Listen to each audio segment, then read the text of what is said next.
আসসালামু আলাইকুম। আশা করি সকলেই ভালো আছেন। সবাইকে স্বাগতম গ্রাম্য বাংলার পক্ষ থেকে। আজকে আমি আপনাদেরকে রান্না করে দেখাবো রূপচাঁদা মাছ। আমি এখানে বড় বড় 4 পিস মাছ নিয়েছি। আজকে আপনাদেরকে রান্না করে দেখাবো রূপচাঁদা মাছ কিভাবে রান্না করতে হয়। প্রথমে আমি একটু হলুদ হলুদ দিয়ে দিচ্ছি, অল্প পরিমাণে একটু গুঁড়ো মরিচ দিয়ে দিচ্ছি, আমি হালকা একটু লবণ দিয়ে দিচ্ছি। লবণ দিয়ে ভালো করে মাখিয়ে নেব। তো ভালো করে আমি এপিট উপিট সুন্দর করে একবার হলুদ মরিচ মাখিয়ে নিলাম। এই পর্যায়ে আমি চুলোয় দিচ্ছি, তেলের ভিতরে ভেজে নেব। প্রথমে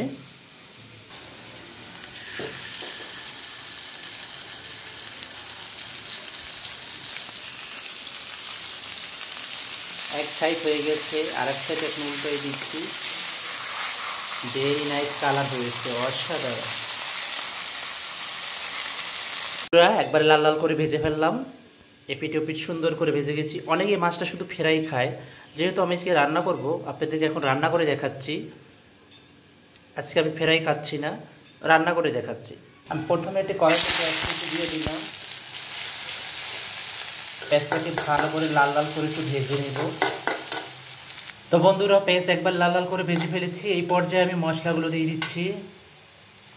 প্রথমে আমি রসুন বাটা দিয়ে দিলাম 1 চা চামচ, 2 চা চামচ পর্যন্ত। আদা বাটা দিয়ে দিলাম 2 চা চামচ। লবণ দিলাম পরিমাণ মতন। হলুদের গুঁড়ো 1 চা চামচ দিয়ে দিলাম। মরিচের গুঁড়ো 1 চা চামচ দিয়ে দিলাম। তো মাছ একবারই কম, 4 পিস মাছে বেশি মশলা আসবে না। কষানো হয়ে গেছে, এই পর্যায়ে একটু পানি দিয়ে দিচ্ছি। পানিতে দিয়ে ভালো করে মশলাটা ভাইজে নেব।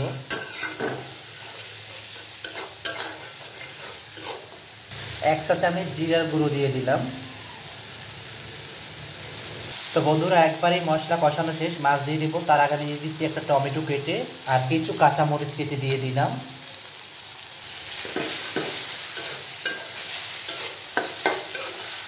এই পর্যায়ে আমি মাছ দিয়ে দিচ্ছি।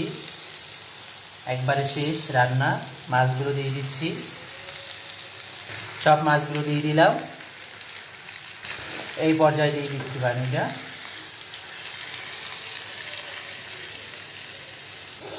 এখন মাত্র 5 মিনিট ঢেকে রাখবো, তারপরে ঝটপট হয়ে গেল আজকে রূপচাঁদা মাছ রান্না। তো বন্ধুরা, রান্না একবারই শেষ। এখন ধনেপাতা দিয়ে উঠিয়ে দেব। বেশি করে ধনেপাতা দিয়ে রান্নাটা শেষ করে ফেললাম। ভেরি নাইস হয়েছে, কালারটা খুবই সুন্দর লাগতেছে। বন্ধুরা, অবশেষে রান্না হয়ে গেল আজকে আমার রূপচাঁদা মাছ। খুব সুন্দর কালার হয়েছে এবং রান্নাটা খুবই সুন্দর হয়েছে। তো আজকের রান্নাটা আপনাদের কাছে কেমন লাগছে অবশ্যই আমাকে কমেন্ট করে জানাবেন এবং আমার চ্যানেলটি বেশি বেশি সাবস্ক্রাইব করবেন, আমার ভিডিও শেয়ার করবেন।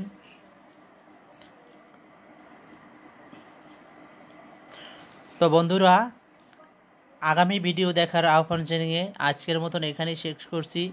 আবারও সবাইকে স্বাগতম গ্রাম্য বাংলার পক্ষ থেকে। সে পর্যন্ত ভালো থাকবেন, সুস্থ থাকবেন আর পুরো ভিডিওটা দেখবেন।